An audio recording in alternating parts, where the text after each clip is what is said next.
Welcome to the XY Advisor Podcast, a global community of financial advisors sharing and learning with one another to drive the positive evolution of financial advice.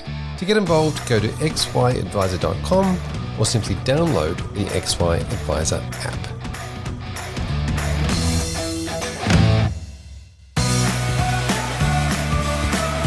Innova Asset Management is a boutique portfolio manager that has been managing client portfolios since 2010. Innova believe in constructing portfolios that work with investor behaviour rather than against it. This is why they have built risk-focused portfolio solutions that support a goals-based advice framework.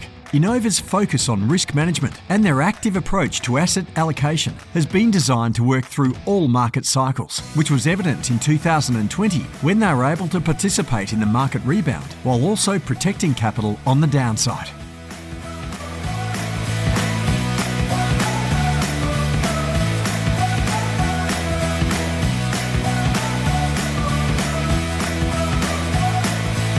Hello and welcome to this topic series on behavioural investing, where we take a deep dive into the client and advisor decision-making process. My name is Fraser Jack, and in this episode number 4 of 5, we cover risk profiling and advisor investment philosophy, where we can start and where we should stop. So if you want to do more than just what's compliant when it comes to getting to know your clients, then this episode is a must.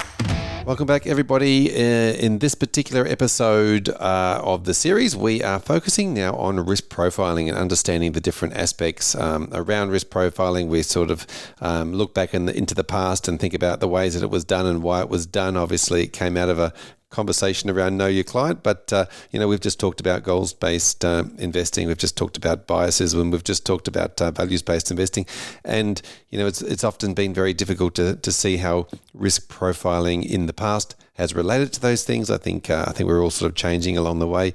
Welcome back to the conversation, Patricia and Catherine. I'm going to start with you today, Catherine, on this particular episode on risk profiling, because I know you've done so much work in this area. Tell us about the work you've done. I love the topic of risk profiling because as you've seen how many, maybe 20 fact finds from different licensees over the years, and they all have this same, more or less, the same set of questions. And so I started thinking, I wonder where those questions came from. Yeah, where did they come from? I still don't know, but they definitely did not come from the academic literature. It's like someone just invented them at one point and then everyone just was like, well, it's used by someone, so can't be that bad. And it is bad, probably. So we can test. Do you want my theory on this? I think they were actually invented by distribution of funds that needed to be sold as a tool or a product. So we ended up with back in the day, FSR came out back in 2001. We had all these fund managers. They had 5 different products, and we had to fit humans into one of their 5. Are they balanced? Are they high growth? Are they conservative? And I think we managed to turn 3 into 5 and thought that was amazing. But I think we've moved on from there. Catherine, keep going. We have slowly moved on. We have. So baby steps. There's a huge body of literature these days, at least. So there's these personal finance academics who research this stuff very heavily. And they do kind of niche areas, and I take a more strategic approach because I'm interested in how it's actually applied to determining your client's risk tolerance for the purpose of financial advice, rather than what the academics do, which is just, let's figure this out for no reason other than we want to. So I see it has those 3 components: risk capacity, which is comprised of human capital and financial capital; risk tolerance, which is the psychological side, so their particular present bias, loss aversion, and there are academic ways of assessing that available as well. And the third one is the risk need. How much risk do they actually need to take for this particular goal, which is a complicated discussion in itself, but they all kind of form a part of what becomes the overall risk profile of the client, and they all are important contributors to their risk profile. They kind of feel to me almost like they're all involved in the prioritization of the goals as well. That could be true. That absolutely could be true. Especially if you take into account risk capacity, for example, we generally know where it's moving. So within risk capacity, we have human capital, which is our ability to earn income over our lifetimes. And so that decreases as we age because our number of years available to work decreases as we age. Whereas, on the other hand, financial capital generally increases as we age, but it's something that as financial advisors, we know exactly not exactly, obviously, but you know what I mean. We know the ballpark of where it will be in the future. So it's kind of quantifiable, which means we know at which point of a person's life, which levels of risk should be taken based on their levels of risk, their capacity to take that risk, quantitatively speaking. Yep. Now, Catherine, I'm going to go into these individually in a minute, but before we do that, I'm going to want to hear from Patricia. But as you speak, I also think about the agile world and the tech world and all those sorts of things. And there's a thing called DVF, desirability, viability, and then feasibility are all different concepts of ways of prioritizing. So, it's an interesting idea around how we prioritize goals. But Patricia, from a practical point of view, obviously when you're an advisor, you get handed down, from licensees all the time, this idea of risk profiling, and then you sort of just got to work out from a business point of view how to expand on that and make it an opportunity to find out more about your client. How do you go about this? Yeah, and I definitely risk profiling is not my favorite subject in the sense of from a different angle than what Catherine came from, in the sense that they've always traditionally been pretty useless. So I think that's why us as advisors have had to use a lot of other tools to help with that.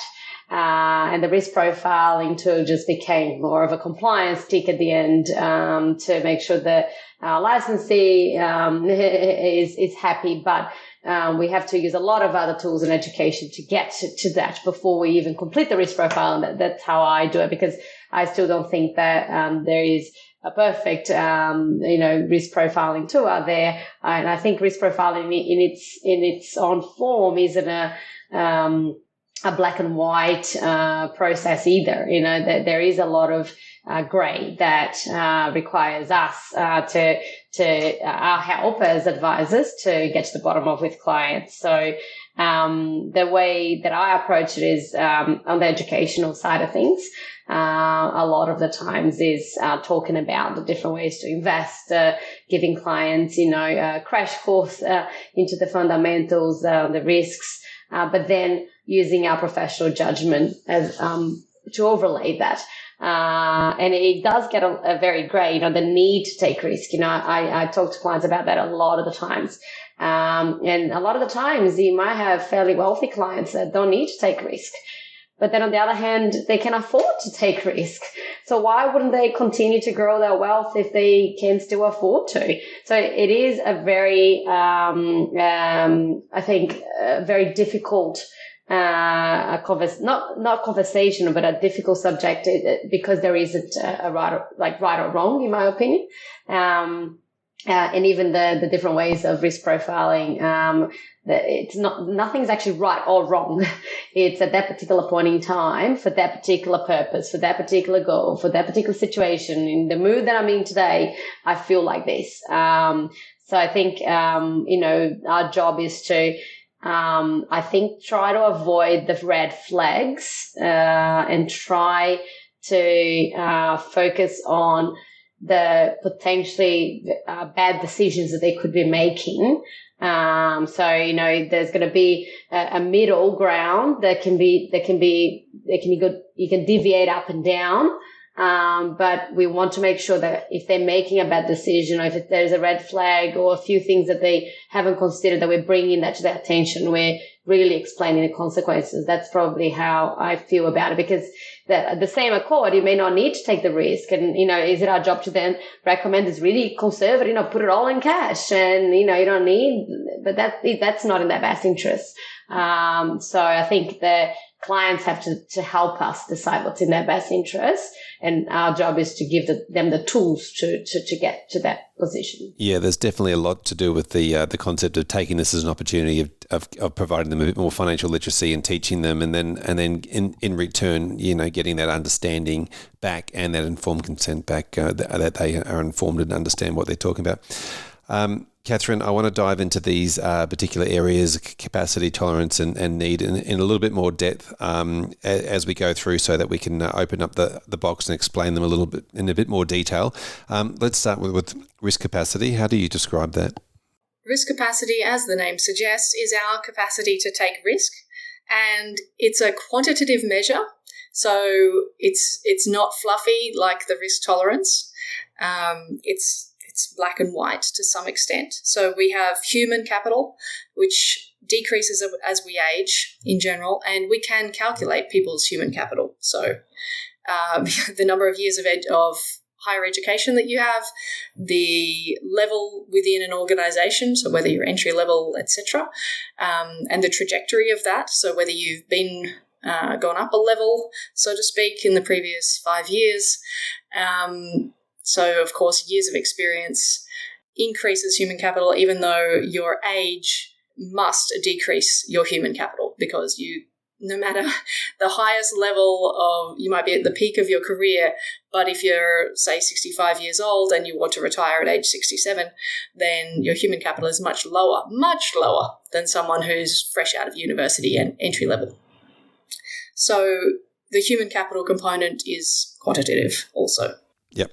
And so we can crunch those numbers, and obviously the financial capital, probably the easiest one that most people look at. We probably don't need to go into that in too much depth, because we understand that there's income, there's expenses, there's cash flow, there's existing assets. All these things are fairly standard. Let's dive into the tolerance piece of it, because there's obviously different pieces of this interesting jigsaw puzzle. Mm-hmm. Indeed, there are, and also, both risk capacity and risk tolerance really do have that angle of supporting the rich get richer and the poor get the picture, because both of them are setting people up in a way, and this is a systematic issue with even the best scenario, which is the one that I use for risk profiling, setting people up in a way, if they don't have the resources available, if they don't have the tolerance for the risk, then they shouldn't invest in accordance with, say, their long-term goals. And, of course, who do we know has low risk tolerance? It's single mothers. That's it. And it makes sense, because they're the people who are, they've got the most on the line, I suppose, with providing for their families and whatnot. And there's a huge amount of data on this. We're not talking about the Australian context here. We're talking about, there's a huge amount of research on this, on risk tolerance across the world. So that's what the data says in general. And so the actual component of our psychological tolerance for risk, we can call it our aversion to loss, which is an individual tendency. So some of us are easy come, easy go, no problem. And some of us are, oh my gosh, I lost $2 fell out of my wallet. I'm going to go and prowl the streets for 3 hours and look for it. And we're just different in that way. We do have a little bit of fluctuation based on the day.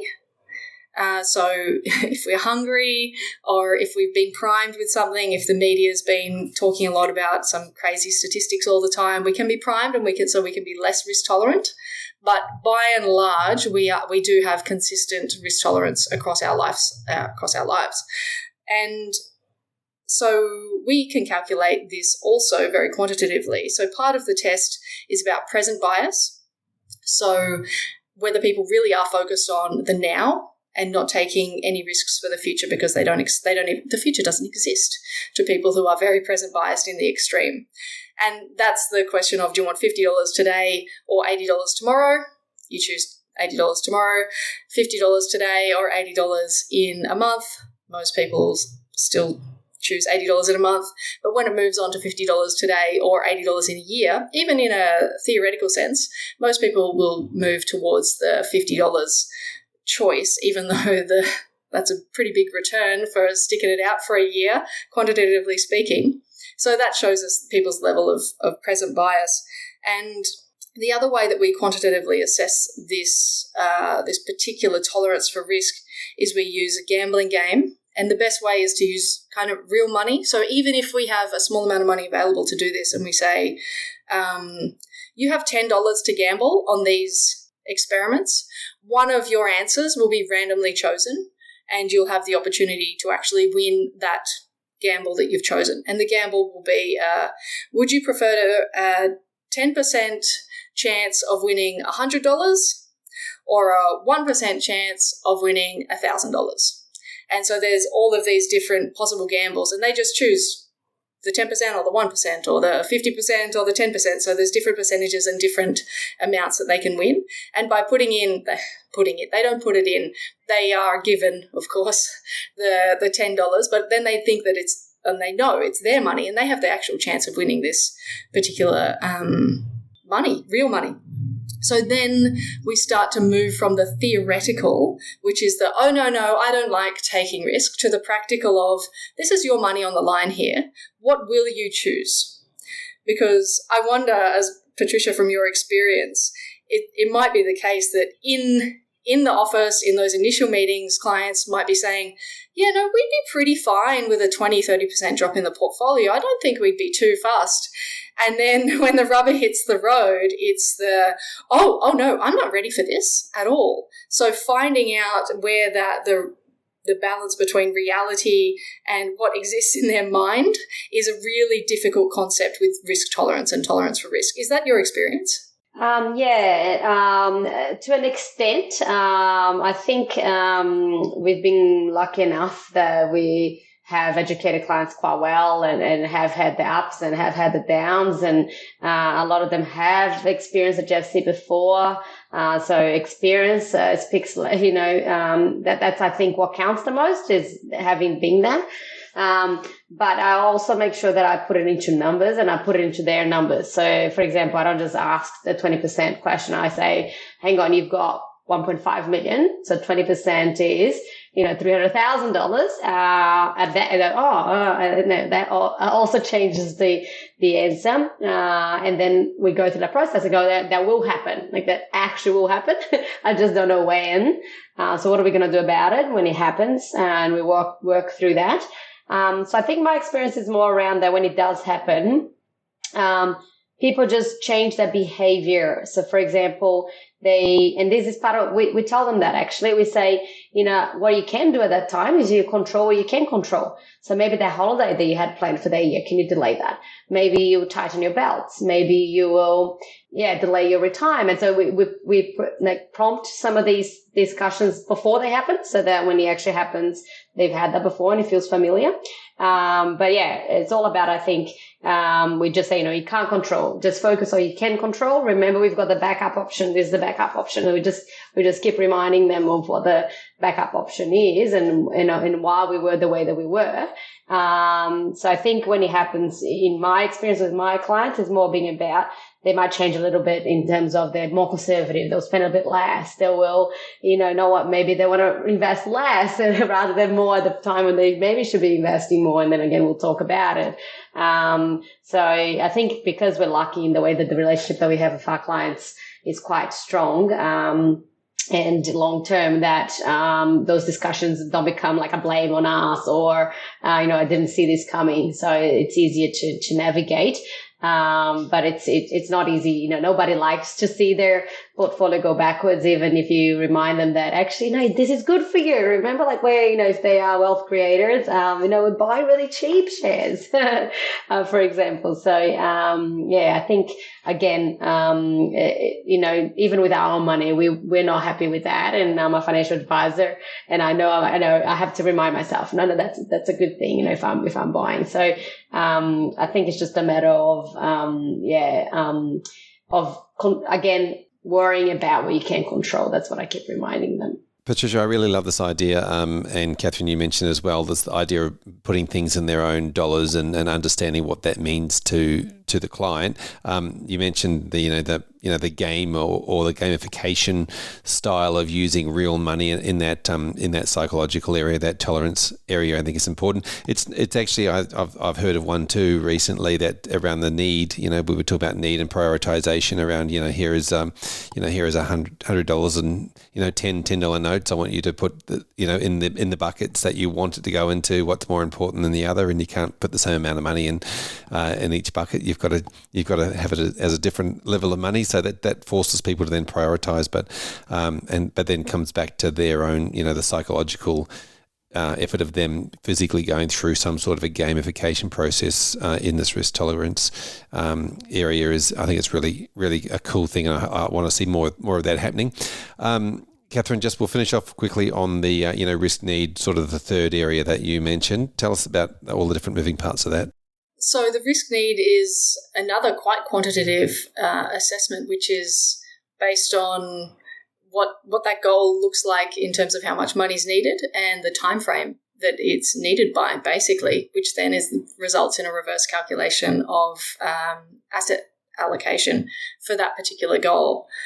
And it's an interesting component because it's also, it is the client's goal, so it's not imposed by us, but at the same time, we've calculated what risk they need to take rather than ask them what risk they're comfortable with in this particular component.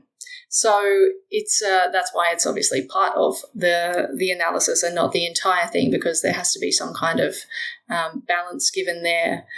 And I'd be really interested to hear what Patricia has to say on how that actually plays out in interplaying with the rest of the components of risk profiling on a practical level. Yeah, it's a really tricky one, right? What you mentioned before, Catherine, is so true, is the people that need to take risk are the ones that aren't naturally comfortable. The people that don't need to take the risk are the ones that are naturally comfortable. So, it is part of what we need to look into, but it's not everything. So the way I've addressed it in the past, an example I can give is that is a little bit more complex, is around so when you do your bucketing strategy, and let's say it's for someone that is about to retire in 2-3 years, so it's not like they've got a lot of time to learn and be educated to increase their risk profile over time. Like the simpler example is, that single mom that you're talking about, but she's young and it's her super. Maybe you might start more conservative and then you educate them, and then you over time increase the risk tolerance when they're more comfortable, and then that could lead to much better outcomes. That's a simpler example. Another one where sometimes it's just you've just got, that's how much you've got. You've only got 2-3 years to go, and that's it. You're not going to keep working in your 70s or you can't get a job or whatever it may be. And you maybe didn't save enough. So in that particular example, what I've done is I've looked at different levels of spending and then what the different levels of spending meant from a risk profiling, from a bucketing and asset allocation perspective. And then potentially, even though we might implement a more growth. So let's say, for example, they need to have, around 70% in growth assets, but let's say the risk tolerance seems to be more like 50. I'm just picking figures, or the bucketing approach says it should be 50. Let's say that. So the bucketing approach maybe calculates it to be 50%, but they need to take more like 70% or higher growth. You would explain that to them, and then we might do other calculations with lower level of spending. And then depending on which one is more important to them, you might then go, okay, well, if you spend less, you can potentially invest more conservatively. Or if you want to increase the chances of having more or your money lasting longer, but you're worried about, the buckets running out, is at that point when the market does, crash or something significant happens, can you then reduce your expense? Like, have you thought about it then? So you essentially have the different discussions, and you try to explain that, the solution is not perfect. And these are the risks in each of them, and just give them as much information as you can to help coach them to make that decision, because I don't think it's a decision necessarily that we need to make for them. It's around just, again, explaining that we just don't have the perfect solution. You've run out of time in a way, and these are your options and these are the risks. Yeah, I feel like from what we're talking about here, from the points that you're both bringing up, that is risk profiling traditionally has been done prior to investing. So you do the risk profiling, that's it. Then you find out how much money they got, like all those sort of things. In the order of the scheme of things, risk profiling shouldn't be done just first set and forget. It's all about saying, here is where we're at, here is some more information. We go back and we adjust, and the risk profile isn't really set until all of the goals conversations have been had. Catherine? Mm-hmm. Definitely. I love that approach that Patricia has of that, the continued evolution of the client's risk profile and those quantitative and psychological components all playing a role. And there's a couple of interesting things I think that we can do, like as advisors. So I haven't got the up-to-date data, but it's a few years old. Back when there was FOS, before there was AFCA, 70% of the financial advice claims that went through there were because of or under the category of risk profiling. And that's because, of course, you can't put a claim in or a complaint or whatever it's called based on investment returns. So they all went under risk profiling. And if you look at the quality of our risk profiling tools, it does make you be a little bit worried. And I think a really interesting reflective tool, especially for advisors who have multiple advisors within their offices, would be to just check and see what kind of bias and influence you're making on your clients' risk profiles that come out, because we do actually have a bias and we do influence that, whether it's unconscious or conscious, probably unconscious, obviously, in this scenario. So it's easy. What's the risk profile of the advisor? Everyone knows their risk profile usually as an advisor. And then just take your entire database and find the average risk profile of your clients and see what it is. So there's a firm I know that did this process. They had about 10 advisors, and 9 of the advisors were high risk tolerance individuals. They're very experienced, educated in this space. And on average, their clients had high risk tolerance also. And there was one advisor who was a young fellow, but he was very conservative and he didn't want to take risk for his own investments. And it just so turned out that his clients were also, on average, conservative investors. And so this kind of activity, of course, you can easily control for the demographic influences and that kind of thing as well if you're really interested in it. But it's a great thought exercise to help advisors think, I wonder if I'm influencing this process. Like, first off, it's a very important process, a critical component of our ongoing discussions with the client. And second, I wonder how much influence I'm having on the results of what client risk tolerance actually comes out at. Yeah, I think absolutely, and we might leave on there because we sort of touched on that again with the original episode that we did in the series around the biases. Thank you so much, Patricia. Thank you so much, Catherine, for this talk around risk profiling. We'll catch you in the very next episode when we start getting into modern portfolio theory. And we're continuing the conversation now about risk profiling. I'm talking to Dan and David. I'm going to throw to you first, David, here. What are your thoughts? Obviously, where there's a lot going on in the space. There always has been. It's been highly criticised. It's been, it's been the punching bowl for a long time. Tell us about your thoughts and ideas around risk profiling. Yeah, Fraser, I agree with everything you've just said in your introduction there. It is a bit of a punching bag of the industry, and hopefully understanding the risk profile of the client is really comes to the forefront again of being used in the right way. The worst outcome would be if this just becomes compliance to comply with what your duties are in terms of developing that comprehensive plan for your clients. So hopefully that's not the case. And you start off with your psychometric measures, and they're sort of an overall. They're sort of based on this concept that you sort of have a risk tolerance characteristic about you, and you're prepared to apply that risk tolerance to all activities of your life. And that's sort of a concept that I find quite challenging. I think it mixes with a whole range of things. So it mixes with something I mentioned before, which is ambiguity aversion, which is sort of, you might be prepared to take risks, but you might want to take those risks where you actually understand the risks that you're taking.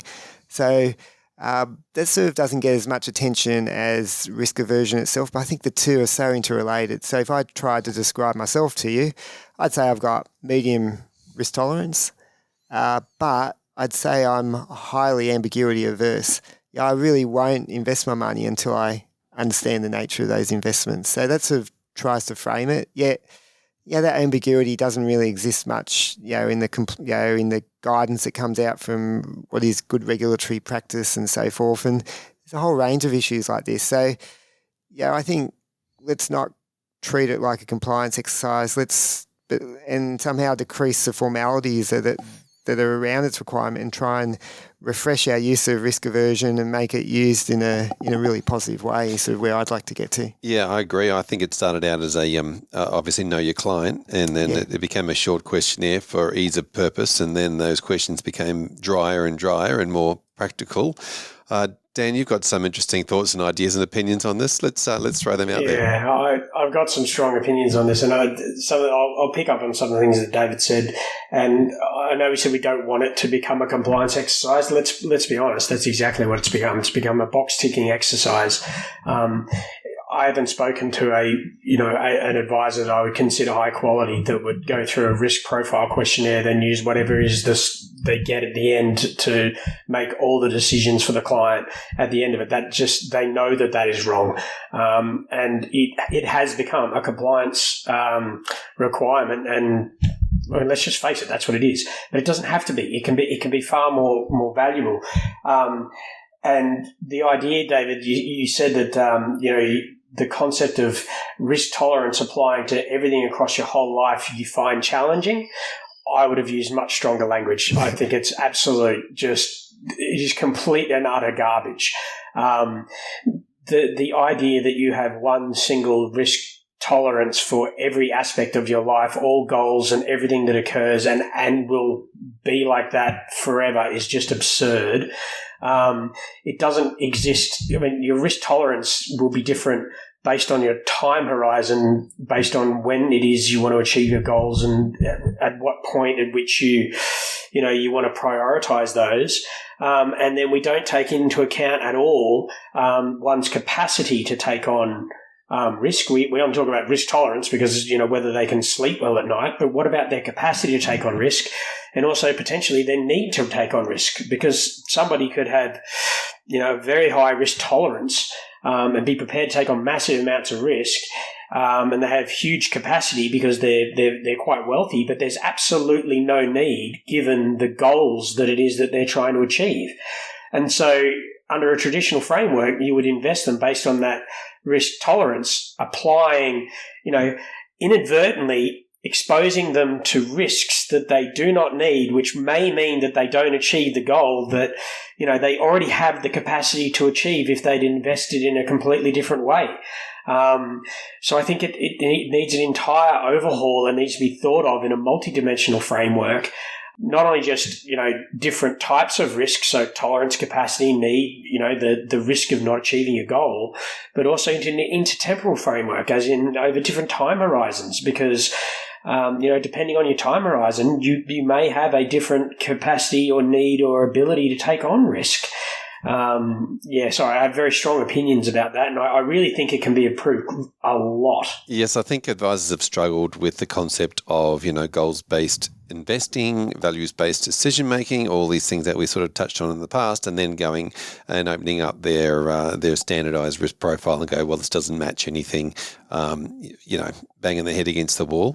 It's definitely a tricky one. And I think one of the things that they don't take into account is that either decision-making behaviours, like past decision-making behaviours, like what sort of car do you drive? Why do you choose a top of the range or a low, whatever you choose to make, the previous decisions that you've made around money have generally been based on some sort of goal or value. So they sort of don't really take any of that into account either.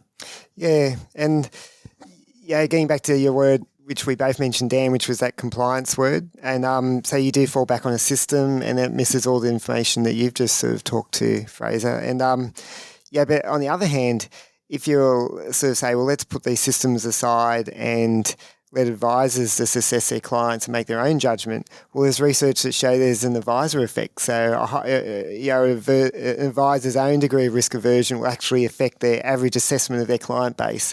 And you don't want that happening either. And so how do we sort of unpack this and make use? And I think some of the elements that you both mentioned, actually, the word that cries out to me is framing. If the goals are framed in the right way and then you have that sort of risk discussion, surely that's got to be a far more relevant assessment of the risk tolerance or risk aversion of your client than just something that's generic and has no context around it. And I think that's really where hopefully we can get to. But of course, from a compliance perspective, compliance has to evolve because every risk tolerance assessment will be a unique piece of client interaction. It's not something that can be systematically compared in the way it has been in the past, where you say, "Yep, here's a standard tick in the box for this." So, there's a real uplift opportunity, and I think it's a really positive one for the industry. Yeah, so somehow we've got to try and work out how to turn that compliance obligation into an opportunity. Yeah, absolutely. I completely agree. And it is an opportunity. It's an engagement opportunity. It's an opportunity to understand clients better and understand their values better. I had an advisor describe this to me once, and I still can't get over it, that, you go through a risk profile questionnaire, and at the end of it, you get a score of 4, so your growth.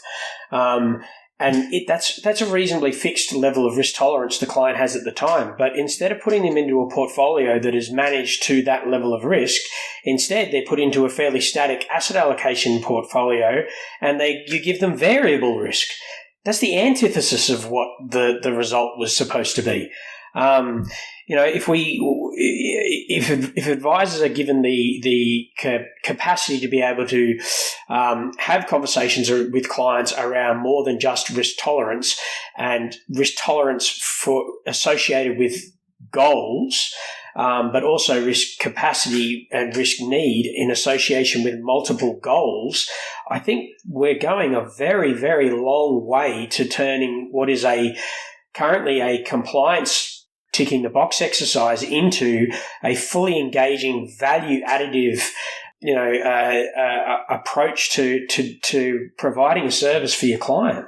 Yeah, I think risk profiling definitely come out of FSR 20 odd years ago, back in the day when we had 5 options on funds, and obviously the options around funds is a completely different world these days, and yet we're still trying to work from a system that was created 20 years ago.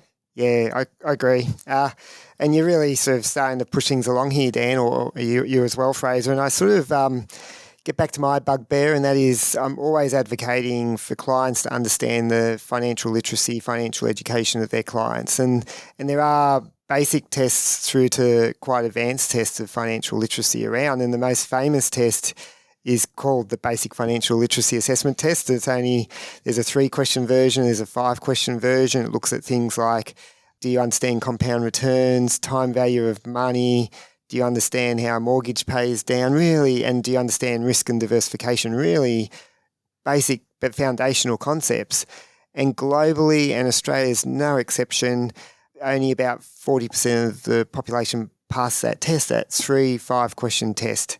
And it just sort of shows you how lacking of those insights are. And so I think it's hard to unpack risk aversion without having a good sort of understanding of literacy and knowledge levels. And getting back to your comments, Dan, I think they're really good. And about goals and risk capacity, I think risk capacity and the goals conversation do really start to interact with each other. Of course, the goals have to be in the context of your capacity, your financial capacity. So I think there's much far richer discussions that I'm sure the best practice advisors are sort of trending down. For me, my observation is that I'd be very hesitant to use risk. I wouldn't use risk aversion at the core of any sort of financial plan. But I do think you don't want to necessarily throw out any useful information that you can discover there. And so if you frame it right when you're going through that discovery process, I then believe it has 2 useful applications. So one would be the education and the communication piece. And that is that if you sort of realise or assess that your client doesn't have strong education and you can broach that issue without offending them and so forth, then anything you can do to uplift that education and piece and the way you choose your communication techniques can really just add, again, what I call advisor alpha, which is bringing people along on the journey, helping them understand the range of experiences that may have. All this contributes to them being able to stay the course on a plan that's been put in place and not exit at a poor time and put their outcomes at risk. So there's a real piece there that I can see. And I also think this sort of a little bit of hand-holding. I sort of think risk aversion does give you insights into the particular clients that you need to hold their hands. And so, if you do have an assessment of risk aversion, when you start to have your fast sell-offs in markets, you've probably got the order of the clients in which to call them up and say, hi, these things happen once every 5 years, once every 3 years or whatever. But remember what happened the last few times, but here's some charts for you. Things do bounce back. Things are now cheaper, et cetera, et cetera. And let's just keep focused on the goals here and you're still on track to achieve them under this plan, or we need to reassess. Yeah, and there are a lot of advisors out there, just on your first point there around financial literacy, there are a lot of advisors out there now creating information and, there's with the obviously with podcasts and those sorts of things, and there is a lot of more information coming out. It's just a matter of making sure that's good information, but I think there's a lot of conversations. Dan, I just wanted to bring up one point too that we haven't thrown into this that you raised earlier, and that was the prioritization of goals, and how that can have an effect on on this conversation as well. Yeah, absolutely. Because as David said, this concept of goals and capacity, sometimes you have to have tough conversations with clients where, certain goals may not be able to be achieved. And so therefore, without a level of prioritization, how can you determine which ones you should be concentrating on, to a greater extent than the others? And you usually find that the shorter term goals are, they're immediate requirements, and they're usually things that they're actually essentials. So they're not necessarily goals; they're essentials. They're required for a basic standard of living. And then you'll have things that might be more medium term, throughout time, where you may need to create some wealth, and then you may have aspirational goals, which could be further down the path. It might be where that charitable conversation that we were talking about earlier might come in, where you may have a completely different time horizon, therefore a different risk tolerance that's associated with it. And I think without that, at least a basic form of prioritization of what those goals are, then you're just going to try and achieve all of them. And if you try and achieve all of them, you're likely to achieve kind of none of them. So let's get some sort of level of prioritization. And in fact, guys, you were talking earlier about financial literacy, and I just wanted to quickly jump in. I'm not an expert on this, but there are a lot of advisors going down the financial literacy path because ASIC are now requiring advisors prove that clients understood the advice that was presented to them. So there's now a regulatory requirement in a form, like I said, I'm no expert, that you need to be able to demonstrate that there's some form of literacy of your client. So it's almost an obligation that the advisor have tools at their disposal to be able to help clients with literacy and be prepared to have those difficult conversations when they may not score that well. Like as David said, if we get 40% in Australia, and that's not much different around the world, I'd probably bet that it's up at the higher end compared to other areas of the world. I could be completely wrong, but from a lot of anyway, sorry.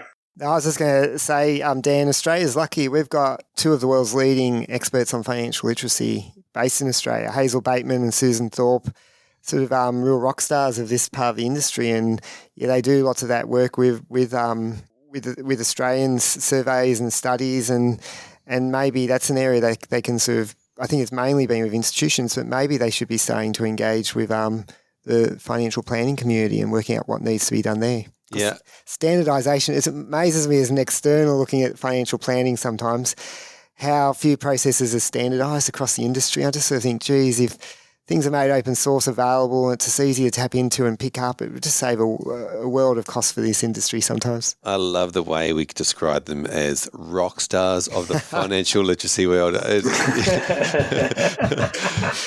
an oxymoron there? We're all leaning into that. We're all going, we all think we're rock stars of the financial industry world, financial literacy world. Thank you so much for jumping in and having a chat about that risk profiling topic.